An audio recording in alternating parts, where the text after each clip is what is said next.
hope this works. I want to share with whoever watches this video the story of my tattoo. Okay, it's a long story. Um, my youngest child is 14. Okay, so I think about this when I think about the story of my life, because when I was 14, when I was her age, okay, um, I was 5'10", like 170 pounds. I was a full grown adult. I walked into high school my freshman year looking like a teacher. All right. Full beard and everything. Okay. So my life experience is not exactly the same as everybody else's. Be that as it may. Um, my freshman year, when I was 14 years old, I did get a girlfriend. Okay. She, I'm not going to say stole my virginity. She took it.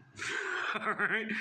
I mean, that's what happened, man. So when I was 14, I had sex. I took acid, smoked pot, smoked cigarettes, drank beer. You know what I'm saying? All these things for the first time. So I look at my, I look at my kid. She's 14. I'm like, what you doing? Right? So the tattoo, that's what this story is about right here, okay? The tattoo. In the early 90s, there was only one tattoo shop, like in the county that I grew up in, Carter County, Tennessee, okay? Southern Appalachia stuff, right? FE Tattoo was the owner, right? So the 16-year-old girlfriend that I had when I was 14, right? She had a job. She worked. She worked in a grocery store, but she worked in the fish department. So there's jokes there, okay, that are inappropriate. I'm not going to share them. All right. But she got a tax return, like $300. All right. So she wanted a tattoo. Okay. And, she had it planned out. She had it all designed. And so we went to, FE Tattoos, tattoo parlor in Hampton, Tennessee. And I'm sitting there looking around like I didn't really want a tattoo. It wasn't something on my mind, but it's like, the offer's there. So I'm like, all right, I'm willing. I'm looking around the artwork on the wall in their like front space. God damn it, parlor. I don't know. Words slip sometimes. But anyway, I didn't like any of it. It was all cheesy. I'm like, I don't want that on my body. Tattoos are permanent. Even though I was only 14, I'm like, I understand the permanence, right? So I didn't like anything that they had displayed on their wall. And so the apprentice, I think his name was Greg, showed me a book, and it was full of Celtic not tattoos, but Celtic designs, Celtic art, right? So I got this. I'm gonna show you. Right? That cost $80. Okay? I didn't pay for it. Like I said, my girlfriend did. But what it is, I didn't find out too much later. Kids make weird decisions. So I got this thing permanently etched into my skin. All right.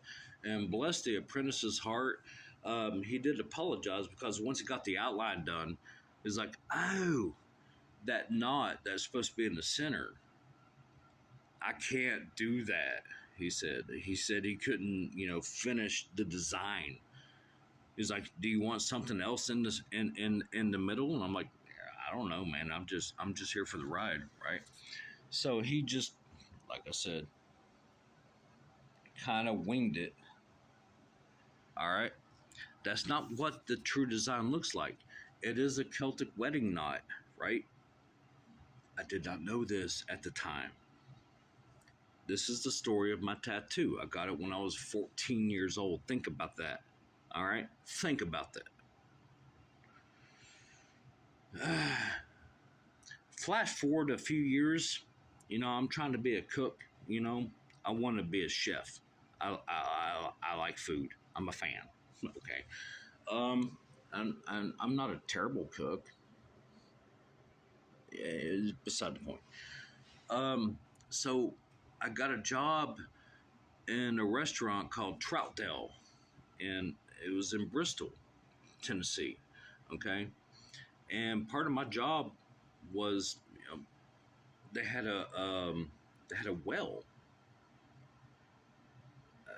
on the property. So I would go, like, dig the trout fish that were living there, like scoop them up, cut them open, right? Clean them out and get them ready for, however many people wanted to have, trout that night for dinner. Okay. But the tattoo, see, here's where it comes into play. When I started working there, I had no idea what my tattoo meant, right? There was a chef named Ben, good guy, and he looked at me when I first started working there. He's like, "Oh, are you married?" And at that time, I'm like, "No." Why do you ask? He's like, "Oh, well, your tattoo." I'm like, "What about it?" What about that tattoo? He's like, "Well, that's a Celtic wedding knot." Seriously? I'm like, all right. Random life changing decisions made, when I was 14 are coming to fruition, right? So once Chef Ben explained to me what my tattoo was, I'm like, all right, God, bet. I meet somebody else with the same tattoo. That's my soulmate. That's fate. All right. So flash forward a couple more years, I'm down in Charleston, South Carolina, and working in a restaurant, a seafood restaurant down there. I was like a fry cook. Anyway, but I was playing around. I was still young. I was like, what, 19 at that point? Not old enough to buy cigarettes, but still trying to live my life and explore.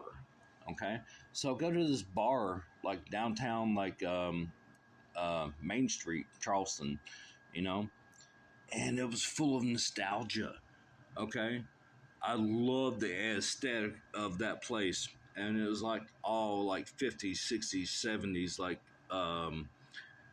TV decorations. You know what I'm saying?